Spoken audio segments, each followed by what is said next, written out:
Welcome to this tutorial on Walkabout Mini Golf. And if you haven't played this game yet, you've come to the right place. This is sort of just a very basic beginning tutorial on it.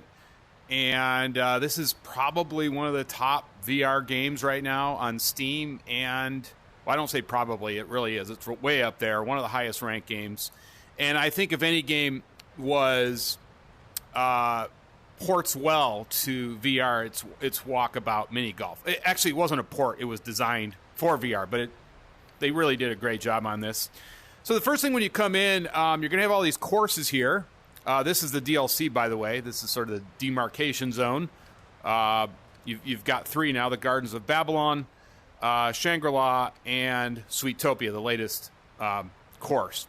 But first, before you get to the DLC, though, I recommend you complete all of the maps that come with it initially.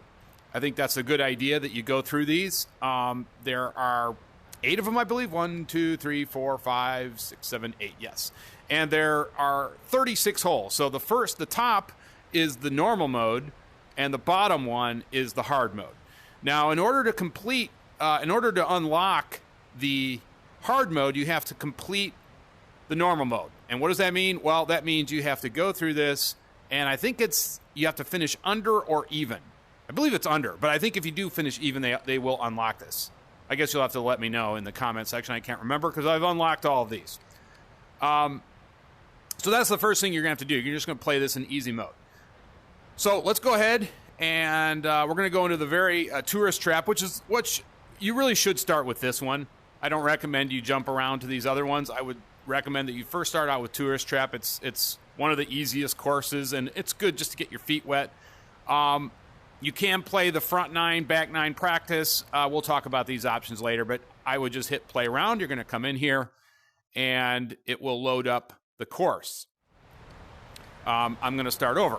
Now, the first thing you have to do is hit the top trigger button, and that's the first tip, I guess, or tutorial. You hit that, it will take you automatically to the golf ball. And if you hit it again, by the way, you can always hit that top trigger button. It will take you there. So that's an important thing. It'll line you up, where the hole is. Now, the first tip I want to give you is the teleport. It's actually something I didn't even realize for a while, but it's very important early on because you want to be able to move around and take a look at the course or the hole before you actually hit your shot, so you can kind of get an idea of the lay of the land. So the way it works is if you now another thing really quickly is you only want to use one control. I recommend that. Putting, usually you only have, you're not going to use 2 controllers. So if you're left-handed, use the left. If you're right-handed, use the right. I'm using the right because we're not doing, you're not holding multiple things here. So you really only need one controller. That's kind of nice. You don't need both controllers. And I would recommend you if you want to know how to hold a putter, it's very similar. You can go out and find some stuff on YouTube to do that. But I usually just have my bottom hand on the bottom part and the left hand just above my right hand. That's usually what I do. Okay, so let's get back to the teleporter real quick. So what you do is on your controller, you can use the left or right controller, whatever you are, left-handed or right-handed. But what you can do is you can basically you're going to hold down the thumb pad, the joystick. I guess the joystick. Let me call it. I might call it thumb pad. Joystick. You're going to hold on the joystick. You're going to press it forward, and then you'll get this line here. This sort of looks like a laser or something, and you'll see sort of that blue halo at the end of it. You release it, it'll take you there. And again, this is really nice because now you can kind of see. You can see the hole from a different vantage point, a different angle, get an idea how you might want to play this. This is very useful early on when you want to learn the course. And you can teleport anywhere you want. We can go to the end of this dock. It's kind of nice for sightseeing too. By the way, I use it mostly for sightseeing now. You can go to the end of the dock, take a look here, look out in the open sea, kind of nice. To get back, I can just, again, hit the top trigger. I'm back here. So that's the first big thing I wanted to tell you guys about. Use that teleporter early on. It's really useful to do that. Okay, so once again, when you line up, some people are going to have different weight distributions. So kind of just get comfortable, find out what works for you. Now, you can go out to these expert putting tutorials, and they'll tell you basically what you want to do. But like I said, I usually have two hands on the controller. I have my head looking down at the golf ball right above it, both feet facing the golf ball, and the golf ball between my 2 feet, the space between my 2 feet. And then you just kind of look at I kind of usually just look at the hole a little bit, judge it up, and you let it rip. That was way too hard. But that is the second big tip, or I don't know what tip we're on now, but that's the other big tip I want to make. Now, that wasn't lined up very well. I was kind of not concentrating.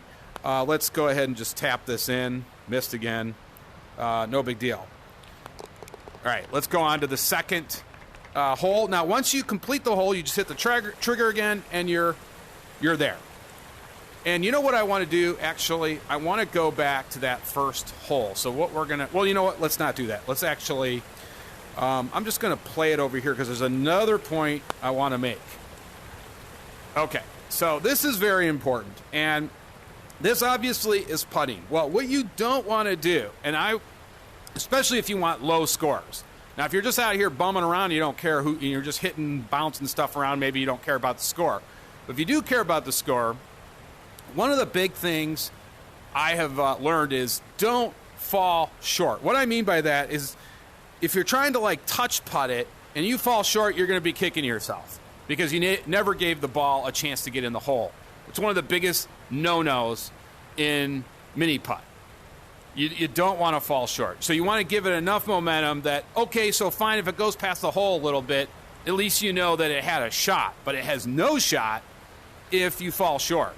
Now, there are going to be some circumstances. Some of these courses, you might be on a hill. You might be going up a hill where that's not going to be the case. Or you might have a huge drop-off right past the hole where you can't just get up there and hit it harder. You might need more of a softer touch. But for the most part, a lot of holes are like this. You have a lot of space there. So I'm going to show you. I'm going to try to give this. We'll do this. See, and I gave it enough. Now, I missed. Okay, fine, I missed. But that's a lot better than falling short. If I fall short, that I'm going to really kick myself because then the ball had no chance. At least the ball had a chance there, and no big deal. You know, we can tap it in. Usually, you're going to leave it 6 inches to a foot past it if you miss, and it's easy. It's almost like a tap-in. So really, it's in your best interest, like I said, to make sure that you at least go past the hole. Don't ever fall short. Okay. So the next tip I want to give you is a very important one. Now, one thing you're going to do if you're going for really low scores, one thing you can do at the end, I'm actually going to hit the A button here.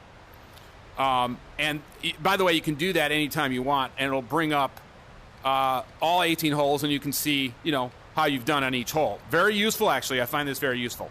Now, here's what I wanted to talk to you about. The practice round. I was sort of ignoring that for a while, which was a huge mistake, by the way, the practice mode, because this can help you start to get really low scores. Now, what I do, let's just imagine I went through all 18 here. What you can do is you can come through here and say, okay, the 8th hole, that was the worst hole. I got a 7 on here. Not so good. So what you can do is you can go back to the main menu. You can go back to the course and you can practice. This is really cool. And actually, this has helped me get a lot of lower scores by doing this very strategy. Then what you can do is you can simply pick that 7th hole and keep playing it over. You can pick it from here, or you can actually do it from the mini map right here, if you can find it right here. So I can just go right here, and I can keep practicing this over and over again, you know? And actually, if you didn't like that first shot, you want to practice like the first shot, keep on doing that over and over. You can just hit the A button, go back. Okay, I can hit and go right back. Just keep practicing it. Whatever shot you want to practice, you can keep coming back really quickly to keep practicing that. So that's the big point I wanted to make. Take your worst holes and just keep practicing it, and you'll get better. Practice like, till you get a par. on each one of them. That's what I try to do. Is I try to just, because some of these I was really bad at. Like I was getting like a 7 each time. And so what I did was I just developed a strategy on how to get to at least par, and that will actually start to get you some really low scores when you start practicing your worst holes over and over again. Again, if you have the ones that you're really good at, you don't need to really practice those over and over again. What you want to do is practice the hard ones, the ones that are giving you trouble. Another thing I wanted to show you was the settings. Now, you can always get to that again by hitting the A button. Come here. The two that most people will play, now I just use the default settings, but some people will come in here and start altering the strength of the putter, obviously for obvious reasons. So you may want lower, you may want higher. Like I said, I just took the defaults, but I just wanted to make you aware of that. The other one is some people will change the lock ball position and the angle. I'd say these three are the biggest ones, but you can play around with these, see which ones you like. I will tell you that the strength of the putter is not I'm not worried about the setting, but there are some holes where that will come into play. And what I mean by that is how hard, let's just go back to play around here. And I wanted to talk about this because this is another important point. Let's start over. What I mean by that is some of these holes will be huge. Like this might be 3 times the distance. So the question is, how hard do I need to swing back the putter? How far do I need to take that back? You may need to practice that on go in practice mode and practice that. Like how far do I need to swing in order to get, it could be a much larger distance in this hole. So I guess that's the point I'm making. I don't think it's a question of going to that setting and changing it. I think it's more of a question of just practicing it with whatever setting you have it at. Now, if you decide to switch that from 50%, that's what it was at, I would keep it at whatever you set it at. I wouldn't just switch that around to hold, from hole to hole. I think that's going to alter your game a little too much. That's one of the reasons I don't like doing that, because I think it throws off your game. I think it's better just to set it where you like it and keep it at that setting. And then what you worry about is just how much, how far you're bringing back your putter. And I would say most holes, it's more just like a feel, but there are some holes where you need more precision, and you will need to practice that. You might even say, okay, I need to bring it back to here each time, right this part, and then hit it, and it'll get to where I want it. So again, that will be something you can use the practice mode for. Very important. So let's go back to the main menu, and I want to show you something else. Let's go back to the main menu. I think Sweetopia is a good board. You don't have that yet. I hope I'm not ruining it for you to show you the 18th hole, but I wanted to kind of show you that that sort of dynamic what I was just talking about. So, oh, you know what? No, I wanted to go practice mode. What am I doing? So let's go back here. Actually, it's on this mode. Sometimes this practice is hard to hit. Okay, so let's go back there. And let's go to the 18th. And you can see here, I wanted to show you this. This is a much larger hole than that one we were just at for most of the time. I mean, this one is going to require a big, big hit. And actually what I like to do is sort of hit it hard enough so it hits that back wall. But again, this is another one where you really have to let it sort of, I hit it too hard. See, then this is a good hole where you'd want to come in practice mode. This is where we're at right now. We're in practice mode. And sort of get an idea, how hard do I have to hit that? You can see I'm hitting it way too hard. So let's take a little off it. And that actually was a much better shot. At least stayed on the course. But you can see how important that practice mode when you have to judge how much effort you have to put into your swing. That's a really big thing in this game. Another thing I wanted to point out while I'm actually thinking of it, let's go out back into where's the 18th? Let's go back to the 18th. One other thing I wanted to point out while I'm thinking, where's the ball? Wait a minute, what happened here? Something's glitched. Okay, hold on. Let's go all the way back out. Let's go all the way back into practice mode. And let's go back to the 18th hole, if it loads. Where is it? Right here. Okay. So one thing I wanted to point out, this is important. Some of you, I'm sort of a little bit overweight. I'm a little bit, let's just say, flexibility challenged. So there's certain times where it's not easy to put two hands on this putter and let this rip.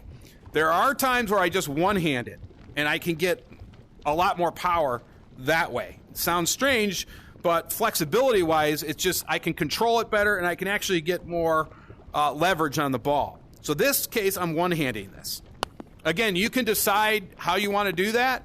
I would definitely say, though, for the longer shots, if you're flexibility challenged, sometimes you can just one-hand it. It's easier to do it that way, to use one hand.